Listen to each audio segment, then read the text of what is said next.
Thanks for staying with us. So next summer, the Freeport Park District will provide fun for the entire family, replacing an older attraction with an improved version. 23 News reporter Alyssa Reamer learns more about everything the new Krape Park mini golf course has to offer.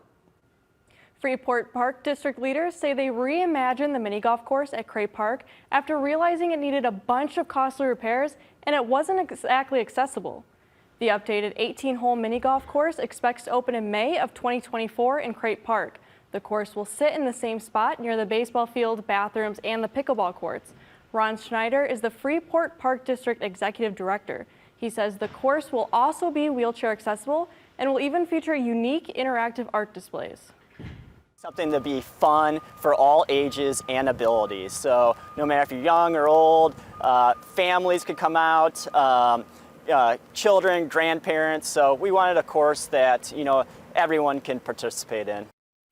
Schneider wants people to know that even though the beloved Krape Park mini golf course will be closed this summer, the new one coming provides a wait that's worth it. Thanks, Alyssa. Can't wait. Yeah, it is. It's going to be super fun. The course will also feature a natural landscape with native plants. What a neat area there for sure.